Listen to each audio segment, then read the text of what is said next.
Fertility nutrition is a huge topic and one that every second expert on social media seems to have an opinion about. But how do you know what is right for you? And where is that fine line between balancing what you need without getting absolutely obsessed with doing everything perfectly? Today on the podcast, I have two very special guests who are going to simplify everything that you need to know about fertility, nutrition, and supplementation as you're trying to conceive. Welcome to your journey to fertility. This is the podcast that blends science with spirit to give you all the tools you need as you navigate your fertility journey. I'm your host, Jennifer Edmonds, and for the last 15 years, I've been helping women on their journeys to motherhood and beyond. I believe that combining the latest scientific research along with the best energetic and mindset practices will help you to avoid putting your life on hold and bring you closer to your baby. Each week, you'll learn ways to support your fertility and trust your body so that you can stop stressing that you'll never have your baby and finally walk your path to motherhood. This is the Your Journey to Fertility podcast. Welcome back to the podcast. Thank you so much for joining me today. I have not one, but two very special guests along with me, and we are going to be speaking about everything that you need to know about fertility, nutrition, supplementation, egg quality, and all of the things. So I think the thing that made me really confused when I was in the depths of my own struggling to conceive journey and going through IVF was you just think that more is more, and the more you do, the better it will be. So when it comes to nutrition, I had to do everything perfectly. I had read all the books. I had decided that every egg quality supplement under the sun was what I needed. And it just left me in a place of complete overwhelm.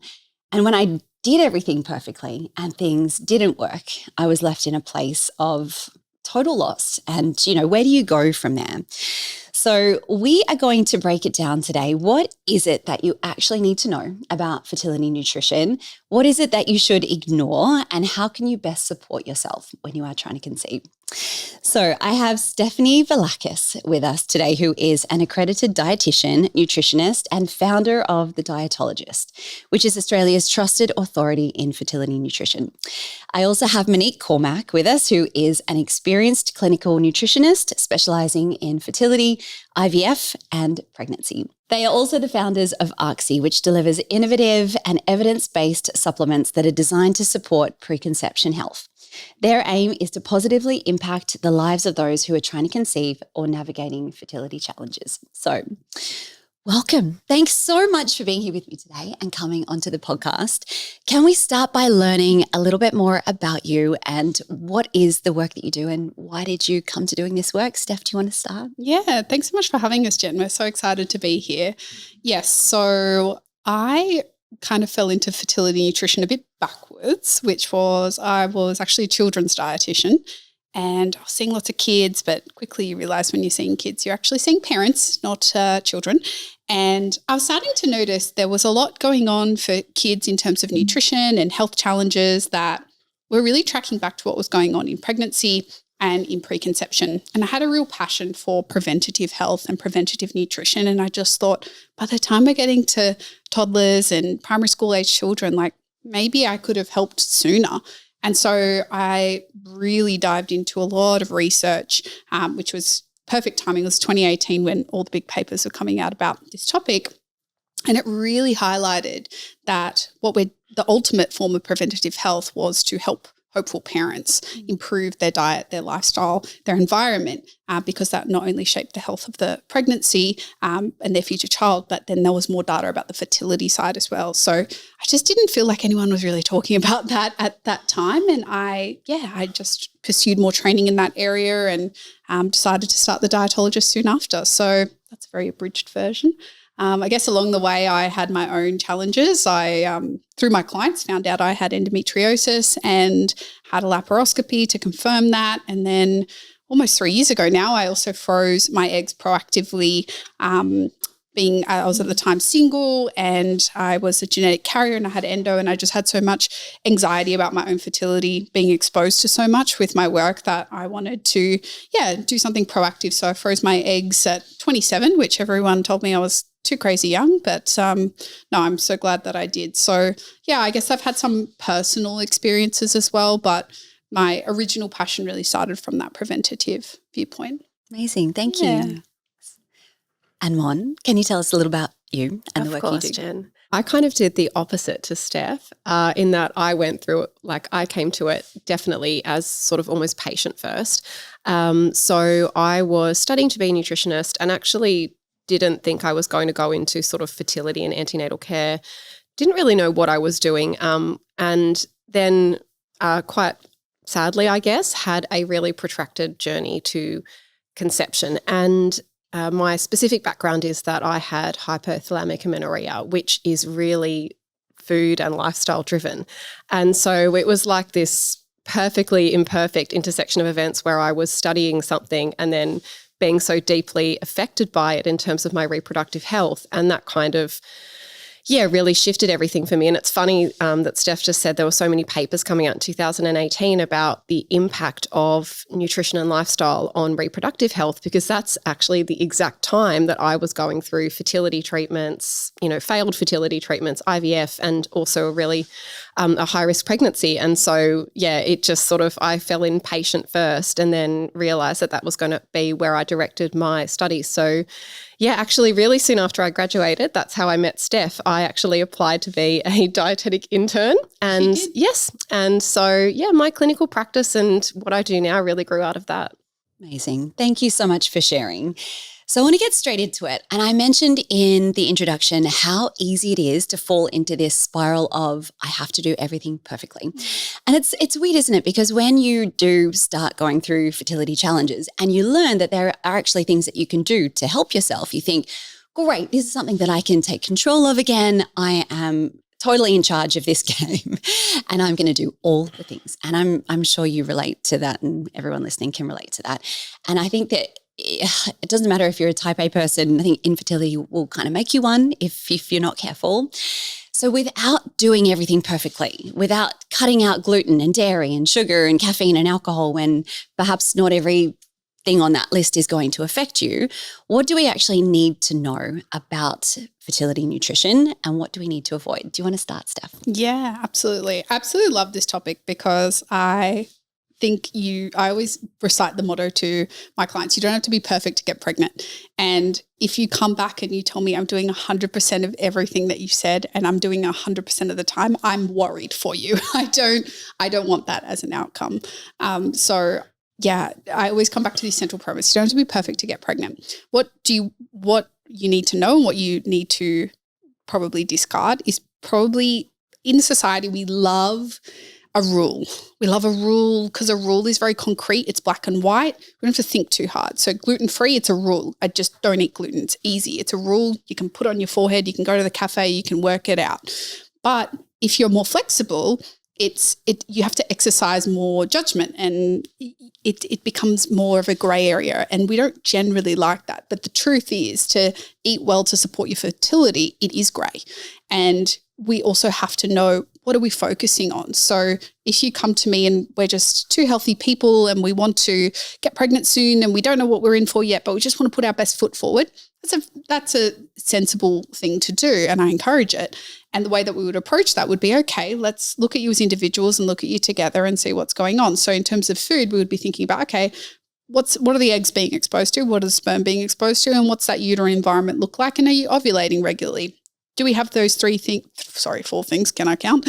Those 4 things in play, and how do we optimize each of those? So when we're talking about egg quality and sperm quality, they really are based on the same foundational principles of we want to protect them. And so with eggs, we have a longer lifespan. They've been with us since they were in our mum's tummies. And so we've got a lot of protecting to do there. So we're trying to increase dietary antioxidants to boost that level of antioxidants in the follicular fluid that surrounds that egg to protect it in the lead up to it being ovulated or retrieved if you're doing IVF, for example. So antioxidants are going to come from things like fruits, from vegetables, from extra virgin olive oil, from herbs and spices, from any kind of plant food.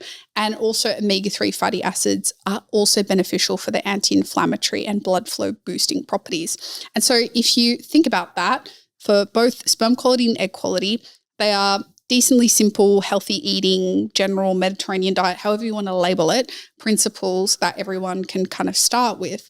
And then, of course, you can kind of tweak from there. So, for example, in Monique's case, if we just use that as an example, she wasn't ovulating because she had hypothalamic amenorrhea. What do we need to do to reverse that? She needs to eat more food and exercise less and chill out a bit. It sounds very basic, but genuinely, that's the trifecta of hypothalamic amenorrhea, right? So in her case, I would probably do something a bit different. I probably wouldn't tell her to just go and eat an abundance of fruits and vegetables. I'd probably tell her to eat a whole avocado for breakfast. It's very different because of the situation that you're coming into. But the general principles apply to almost everyone with some adjustments.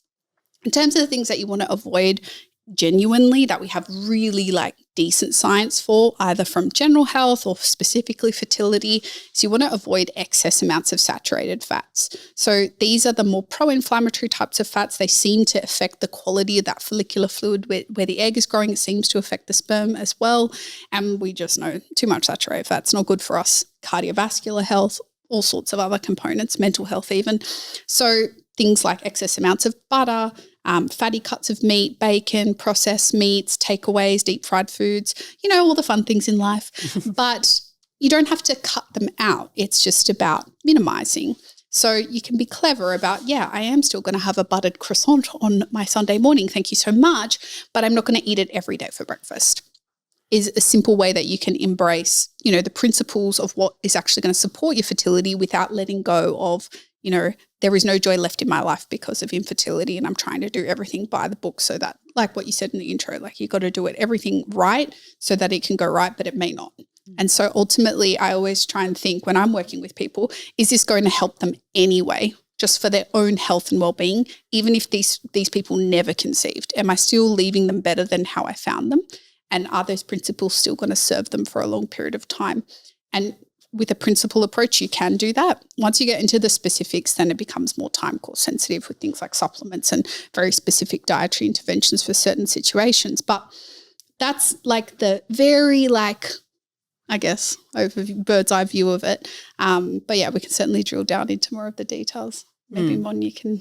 Yeah, definitely. Please, yeah. Mon. It's funny that, you said that, actually that's something that I say to a lot of my clients in my clinic as well, is that everybody loves rule. And it's funny because of my background and how I fell into practicing, I guess in my mind, when I'm breaking stuff down for clients or when I'm on a podcast or when I'm trying to just do something educational, I really try and steer away from that rules-based approach, because actually having all those rules is what made me infertile in the first place. And it's so ironic that now I'm in this situation where people are coming to me with all these rules and I'm like, actually, I think this is what's going to cause you all the problems. And actually I see a lot of it. And so certainly in terms of what you need to know about fertility nutrition is, I think having that flexibility is really important, not only for our physical health, because it ends up being better that we're actually, dietary diversity is one of the defining features of a fertility-friendly diet. And it's really hard to be diverse if you have too many rules. But also I think, and something I know, Jen, that you would feel really strongly as well, is that we don't know what's going to happen. We don't have a crystal ball when it comes to what's going to happen when we're trying to conceive. And so we have to think about the impact of the way we're adopting nutrition principles and our mental health. And so I think that mental resilience and that ability to sustain our fertility nutrition principles is important. So having that, more flexible approach, I think that is the real core of what I think people should know about fertility nutrition. And certainly, yes, if you want to break it down to the practical stuff, that high antioxidant Mediterranean style approach, lots of different plant foods are the things that you need to know. And I think, truly what you can probably disregard when it comes to fertility nutrition is if someone's coming at you with their weird Instagram ads or however else sorry, we always send each other the best Instagram ads when it comes to fertility. The bracelet that got me. Anyway, if somebody's coming at you with some advice, helpful advice about what you should do with your diet to conceive, and it starts off with a do not for about 10 sentences, that to me is a red flag. That's probably the kind of advice you can disregard, because I'm telling you, there ain't no paper in existence that has come to the conclusion that removing all of those things from your diet will assist you in conception. Yeah, Steph knows. Yep. 100%. Yeah. Yeah. Pretty much gluten-free, dairy-free, sugar-free, soy-free. None of those things help unless you specifically have a very specific, okay, we're talking general, right? So like, yes, if you're celiac, don't eat gluten. Duh. That's obvious. But I'm saying if you're doing it because it causes inflammation, there is no paper in the world that's going to prove that that is true unless you have a very specific disease state like celiac disease or like an allergy. It's actually anti-inflammatory. All those things have been actually shown to lean more anti-inflammatory. And I think we've become obsessed with whether a single item is good or bad or inflammatory or anti-inflammatory. I don't know. We've just become so dichotomous. Like I remember somebody DM'd me once. I was like, is almond milk anti-inflammatory or pro-inflammatory? I'm like, I can't answer that question because I don't know the rest of your diet. You could be eating KFC all day for all I know and you're having an almond milk latte. Well, the almond milk is probably the least of your worries, you know, like I don't care. But it's about context and we lack context, particularly on social media. We lack that context. And so we just become so binary again and we go black, white, black, white, black, white. We need a rule. And so you don't actually need a rule. You just need to find a way that you feel like, is my diet serving me for me, like from a self-care, general health and well-being viewpoint? And does it have a nice side effect of maybe also helping my fertility? Sweet. I think that's the sweet spot. I think the people that take it to this extreme of, you know, measuring how many flax seeds they're going to have at breakfast, like it's too far and it's too much additional mental load on top of the blood test, the appointments, the acupuncture, the this, the that, the exercise. It's too much. And we're nutrition professionals and we don't sweat it like that. So if we don't have to and we know what we know, then I don't think anyone out there should be doing that either. Awesome advice. Thank you for sharing all of that. And just realistic advice as well, because it is so overwhelming and counting out the flax seeds. Like, I swear that was me. I was going to say you picked a good one because like flax seeds be so tiny. I'm like, I could count almonds and there was a time in my life where I did methodically count my almonds. Anyway, but yeah, flax seeds, that's a new level of detail. Mon, I want to ask you about the difference between supplementation and nutrition. I think there's that quote, something around along the lines of you can't out-supplement a bad diet. And so what is the point of supplementation during the trying to conceive process? And there's two parts to this question. Whenever I do a workshop with my students, and you've come in and run workshops for us on egg quality, they are always the most well-attended workshops because everyone wants to know how they can improve their egg quality. So what is everything that we need to know about egg quality and potentially sperm quality as well? And is supplementation the answer or is it a combination of nutrition as well? Steph's nodding because she knows that I'm going to say it's definitely a combination approach. So I'm going to answer the part about what supplements do and then I'm going to answer the whole supplements versus diet thing. So with supplements, the way I always explain it is I think that there are three main roles that supplements play when it comes to trying to conceive. And this is, you know, general advice. So the first sort of area that we're trying to address with supplementation, which sometimes goes missing, which worries me, is that in Australia, where we're recording, there are actually public health recommendations around supplementing folate and iodine, right? So at a very basic level, people should be receiving instructions around supplementing those two micronutrients in the preconception period. Doesn't matter whether you're struggling to conceive or whether it's just getting started, that's what you have to do. The second way I look at supplementation is that, you know what, as we just talked about, like we do want to have some flexibility when it comes to our diet. We are going to have a croissant for breakfast some days. I am aware that croissants are not rich in micronutrients. And so that some days, if that might be, you know, that might be the flavor of the day, I'm having a chill day. So we can look at a preconception supplement regime in that respect as sort of like topping up where we might have gaps because we ain't going to be perfect every day. And actually we do have a reasonable amount of evidence to show that people who are trying to conceive and pregnant do struggle to meet all their micronutrient targets every single day, right? There's actually there's actually clinical evidence that that is the case. So supplements help fill the gaps because I want to have a croissant sometimes, you know? So there's that gap filling. And then the third aspect is really where egg quality comes in. And that's where we are trying to achieve some kind of therapeutic target that would be really difficult, if not impossible to do through diet alone. And that's where supplements can target things. Yes, absolutely, egg quality, which becomes more of a concern, with increasing age, maybe, certain health conditions like endo, going through IVF. So you've got that, obviously additional pressure to produce some really good eggs because you're paying for it, among other things, desire for a family, but also money. And that third aspect is where all those supplements for like egg quality and sperm quality and that come in, because you got to meet those other things too, right? So that applies, but then you get to that targeted bit. And when it comes to diet versus supplement there, it's really about what can we achieve through diet? And then when we look at the evidence, what is the evidence suggesting is a therapeutic target for a particular nutrient that would be incredibly difficult to achieve through our diet? So a really simple example would be our omega-3s that Steph was mentioning are, a sort of foundational aspect of a fertility diet. So omega-3 fatty acids are essential fatty acids, which means our body can't make them. So we do need to get them from some dietary source. Now, really the only dietary source of omega-3 fatty acids, the two that we need, EPA and DHA, is really just oily fish, all right? You can try and do it with a chia seed. You're going to be eating so many chia seeds. You might be counting. Yeah, you actually will probably choke on the chia seeds and die because they will swell and absorb your entire digestive tract. You will become a seed. It will grow out of you in, what's that? It's like the last sprout. I'm like thinking of like The Last of Us. It's like sprouting out of my mouth. Anyway. It's like chia. Not the mega chia plant. Mega chia fungus thing. If you do not wish to have chia seed babies, but you would like to have an actual baby, then I would definitely, you're going to have to look at your omega-3 intake. Now, for a lot of people, some people are allergic to seafood, some people don't like seafood. It's only very specific species of fish that have those omega-3s. So a supplement there is going to help you achieve a therapeutic target that you absolutely could not get through your diet. And then you have other egg quality supplements and nutrients. So I think a really well-known one is coenzyme Q10. I think most people who are in any way looking into supplements for egg quality are going to come across that one. Now, when we look at research for coenzyme Q10, like a therapeutic dosage of coenzyme Q10 is like 300 milligrams. That is 120 100-gram cans of sardines, right?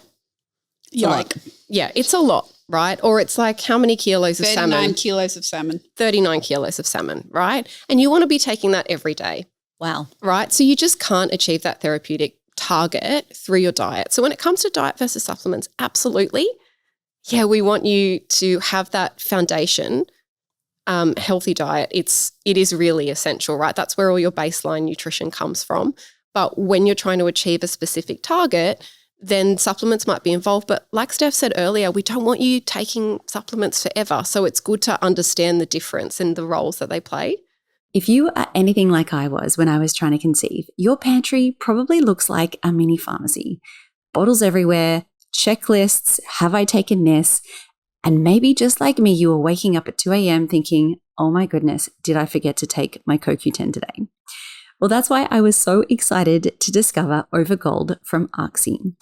This is created by expert fertility nutritionists Stefanie and Monique. OvaGold is a 5-in-1 preconception supplement that simplifies your routine.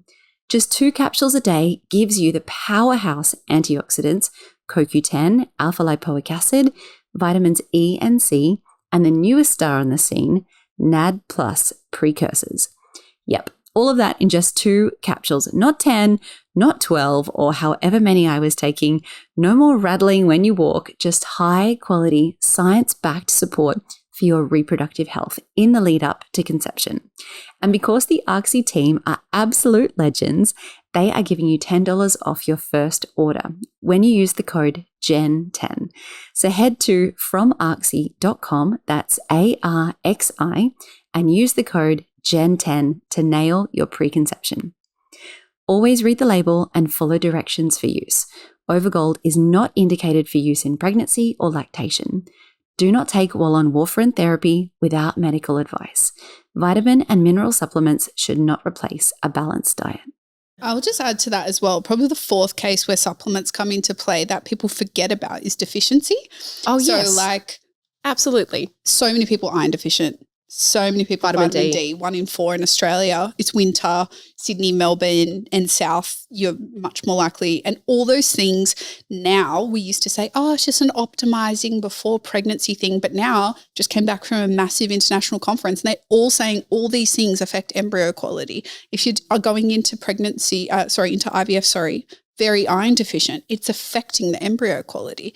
And so corrective supplementation is another thing. And of course, it doesn't have a forever timestamp on it either, but that's another role that it plays. So yeah, I usually tell people there's essential and there's nice to have. You've got your prenatal, you've got your omega-3s are probably going to be essential for most people, and you've got your corrective supplements. You know, your vitamin D deficient, that needs to lift. Let's give you the amount that needs to lift. Your iron sucks, that needs to lift. You don't eat dairy because, I don't know, you don't like milk. Can't be me, but you don't like it, cool. I'm not going to make you eat it. That's fine. You don't really have almond milk. You drink your coffee black. Also couldn't be me, but that's fine. You're probably going to need a little bit of a calcium boost as well. Great. We've got all those things now. Now here's your nice to haves. You've had 3 rounds of IVF and there's embryologists saying your egg quality and sperm quality could be better. Cool. Now let's consider your 300 milligrams CoQ10, your this, your that. You don't have to do that, because you've already got all this going on. But, you know, by the time I tell people, like I see people, which well, I say to them when I do their supplement plans, I'm like, do you want the kitchen sink plan? And they're like, yeah. They're like, actually, I've started saying that too. I'm like, do you want the kitchen sink plan? They're like, what does that mean? I'm like, you want everything but the kitchen sink? They're like, yeah. I'm just like, okay, that's fine. I'm like, I'll stage it out for you so you understand what's what and what the level of evidence is for each of these things and how it relates to you. And I'll rank them. Like, how good do I think this is? It's so funny because I rank them too and I do like a little pyramid. See, we don't talk about these things. I'm like, yeah, there's like a top tier scale of evidence and then sure, your friend's taking this thing, it's at the bottom. Yeah. That's okay, but 100%. Yeah. And so like no supplement is going to give you calories. No supplement is going to give you carbs and fat. And I mean, there are supplements that give you protein, but that is not a diet of, you know, otherwise you just go to the hospital, get an NG tube and be done with it. Like we'd all just not eat food. But last I checked, that's quite sad. No. So like we still need to eat food for their macronutrients, for their micronutrients. But there are just some things either from pre-pregnancy to protect the health of the pregnancy or from a fertility preconception optimization viewpoint is advantageous to have that sit on top of the diet. The other thing I was going to say to finish off that supplement discussion is that I think the really big problem I see is that everyone starts from that nice to have section. Correct. And no one does all the other stuff and then they wonder why it's maybe not working out so well. And overwhelmed. And then they feel really overwhelmed. And they're so overwhelmed they're taking 15 things, but they're all in the nice to have random category. And Amazon find. Yeah, Reddit. Like, or not the Reddit. Not the Reddits. But, you know, I mean, it's all, but they're all in that nice to have category. They're not looking at those bridging gaps, addressing deficiencies, critical health advice, you know, must do first. And those things aren't as sexy and they don't have as many Reddit threads, but they're actually really important. 100%. Thanks for reiterating that because that was 100% me. I'm like, I read it starts with the egg. I had my 15 supplements. I'm like, let's go. Like, what's another one? This can't hurt. I think I got up to 19 I was taking per day at one stage. And I mean, that got me literally nowhere. So thank you. Speaking about supplements, you both created arxi from years of clinical experience, and I think that you have put something together that is incredibly unique. So what was it about, like what were you seeing as a gap in the market with what was available, and then how did you use a lot of really science-backed and evidence-based information to come up with what you have? Yeah, absolutely. I would love to talk about it. So yeah, Monique and I obviously connected early on in her career and also in mine. And yeah, we just kind of stayed in touch and we would send each other DMs of crazy Instagram advice we would see and just rant about it really. And that started to extend to, you know, just talking about tricky client cases or, you know, we really both shared this idea that, you know, a lot of what was out there wasn't helping us in our clinical practice and therefore it wasn't helping our clients. And the things that were helping were inaccessible. so you needed a practitioner prescription, or difficult to achieve either cost or capsule burden. So by capsule burden, like what you just said, taking 19 different things, right? Rattle when you walk, no room for breakfast, more capsules than food, etc. And like as nutrition professionals, that's not what we want for people. We want them to be able to eat their breakfast and have room for breakfast and have a side of capsules, not the other way around. And so what I was finding and what we were both finding was that we were having to prescribe a certain lineup of supplements for those clients who were preparing for conception, perhaps over 35, perhaps had protracted fertility journeys. And we knew that the science was there for each of these things, but they're all separate. They're all separate. And then by the time you laid it all out, it was like 7 to 10 capsules. And you're just like, that's on top of a prenatal. That's on top of omega-3. And people coming back and being like, Steph, I get it. I understand all the science. You explained it really well. It's a lot. And I don't know when this is ending. And I have to buy it every month. And it's just so many capsules. Like, I'll do it, but I am just finding it a little hard.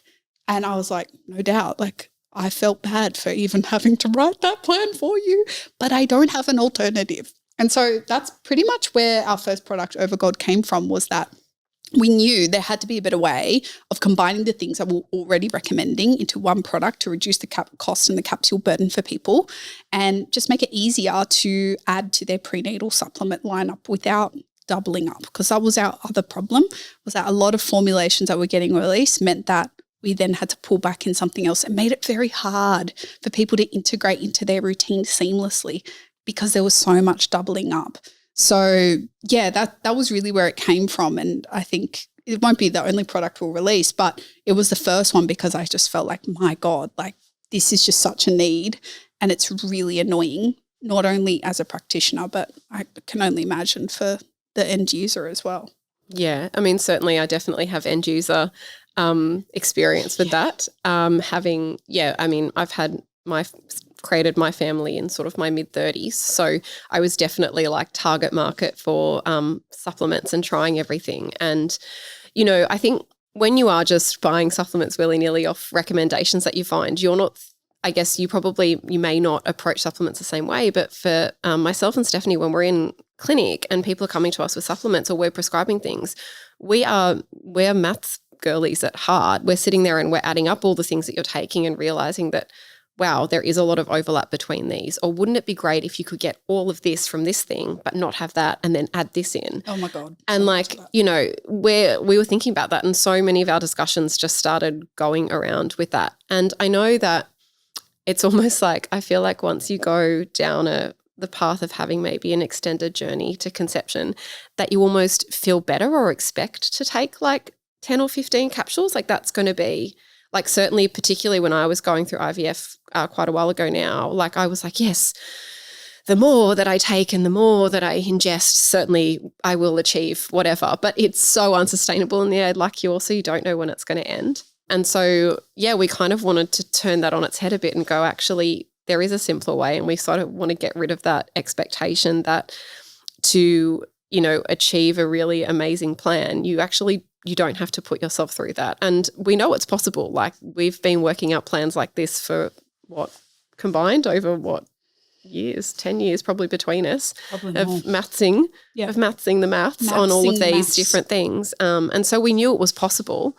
Turned out it is quite difficult to formulate, but really hard. I mean, definitely on the actual formulation, like putting it inside a physical capsule is tricky, but we knew it could be done. And yeah, there really wasn't that kind of product in that for that exact thing. There's lots of different products, but they're not for that exact thing. Yeah. Like if you go to the pharmacy and you rock up and you look at CoQ10, it doesn't say reproductive health on the front. Yes. It says for heart health and for, it's not made in with the person who is trying to conceive or freezing their eggs proactively because they just found out they have a low AMH and they want to do something to help themselves get ready for that. And like, there's nothing for them on the shelf besides the prenatal, which always has the freaking baby bump on the front and the baby on the front, which is just, a whole different thing.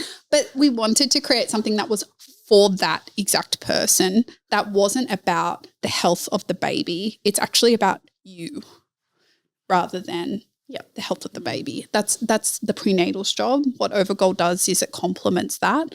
And so, just to point out, it's only 2 capsules a day, which replaces on average 7 to 10 for most people. And it's all in one product. You don't have to think about the formula doubling up with your prenatal. There are no crossover ingredients that are significant. And it's a synergistic blend of antioxidants and the most kind of hotly researched new nutrient, nicotinamide riboside, which is really about mitochondrial support. We're starting to understand, after I just came back from this conference in Paris, that the mitochondria and the antioxidant defenses are the 2 things that start to become dysfunctional as the eggs get older. And I suspect that in another 10 years' time, we'll find out that it's for the sperm too. But for now, we're starting to understand that component is what we should be targeting. And whether we do that in the media of the IVF in terms of where we culture the embryos, that's one hypothesis, or whether we supplement it in the person to try and get the levels up in those egg cells so they have enough energy to go through the steps of fertilization and embryo development. That's what they're working on. But we just get so frustrated. There is such a lag between the research and implementation into real people's lives. And I make it my mission to really go and look at all the science, and if it's safe enough, bring it to the public as quickly as possible, because in 10 years' time that it takes to go from research to translation, all those people miss out. And I'm just like, that's so unfair. We can't have that. Thank you. I'm pretty gutted this wasn't available 7, 8 years ago. I'm so sorry about that. You should be. That would have helped me a lot. Thanks. But thank you for sharing, because it's basically 5 supplements in one, isn't it? So 5 egg quality supplements that you just get to throw into 2 capsules a day, and that is all you need to worry about. So what a dream. I want to finish by asking, maybe Mon, you're a better person to ask this question to, but if you could go back to that Monique of 7, 8 years ago that was struggling to build her family, and knowing all that you know now, what would you go back and tell her? And perhaps that will help anyone else who is in the same place. Yeah, it's funny actually, because I do think about this reasonably often, because I mean I can't help it. I do meet a lot of clients who remind me of me, and so it's kind of a blessing, I guess, in that I get to actually do this in real life and tell people the things that I wish that I could have told myself. And I think with me, particularly because I had so many issues around ovulation, but then also started worrying about my egg quality, because I was sort of, again, having my family in my mid-30s, which is when you do start to become more concerned about that. I think the first thing I would have told myself is that actually I could have taken a little bit more time and it would have been okay. I think we do start to feel like every single menstrual cycle is worth 20 menstrual cycles, and we should never ever waste one, and we must try and capture every ovulation and try and conceive. So actually telling myself that it's okay to miss a cycle or wait around or do this, it's going to be okay. And actually research indicates that really will be okay if you delay something by a month or 2 months, or just sort your life out. That's the first thing. The second thing, and yes, it would have been very helpful if OvaGold had existed at the time, would have been to just pick a couple of things and stick with them, because it's not about perfection. It's actually because eggs and sperm do take so long to mature, even sperm are going to take, 3 months or so to actually go from beginning to ready to go. Consistency is actually a really important aspect of fertility nutrition. And the thing is, when you're so frazzled and you're trying to conceive and you're desperate, you're doing all the things, and honestly, you're doing a shit job of all of them, because you're doing them for about 10 days and then going, this is terrible. I can't stand on my head for 15 minutes a day. I don't have to. Yeah, maybe she can. Maybe I can now because I'm a Pilates queen. Who knows? But definitely couldn't at the time, and don't recommend doing if you are already pregnant. But yeah, I would be more about taking a breather, doing things consistently, and realizing that applying flexibility might actually help me to go further and not hold me back. Actually, that's a good way to sum it up, that actually having that, I guess, developing more routine, and not in this rigid way, but just going, all I have to do today is sort of do these 3 things. It's fine. It's streamlined. I don't actually need to listen to all this noise. I don't need to start doing brand new things every second week. And I need to just, I guess, have a little bit more trust and faith in my body and eat the croissant. Actually, that's something I would have liked to have told myself maybe going back now, how long? Probably 10 plus years. Yeah, 10 plus years. Yeah, I didn't have a lot of croissants in my life at that time. Yeah.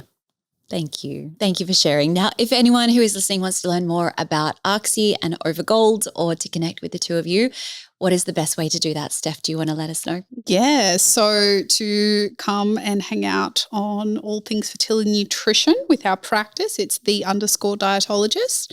And for arxi, it's from.arxi, spelled ARXI. It's Greek for start, arxi.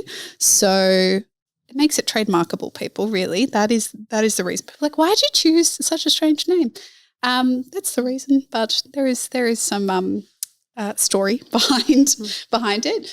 So yeah, from.arxi on socials and FromArxi.com for our website. Yeah. Do you want to share your? And my handle as well. I was like starting to go down this whole like legal spiral in my mind. Anyway, but yeah, you can find me at Monique Cormack Nutrition, which is all just one word. Or you can just, I feel like if you just Google Monique Cormack, it's going to come up. Yeah.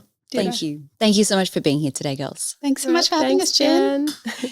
Thank you so much for listening right to the end of this episode. And as mentioned, if you want to connect with Monique or Steph or learn more about arxi and OvaGold, all the links are in the show notes. And a reminder, if you want to try arxi for yourself, you can get $10 off your first order by adding in the code GEN10 at checkout. Now, next week on the podcast, we are going to be talking about walking that fine line between educating yourself when you are struggling to conceive and going deep down the rabbit hole of overwhelm and too much information, and how do you find that balance? So I can't wait to have you back next week, but until then, I am sending you all my wishes as you continue your own journey to fertility.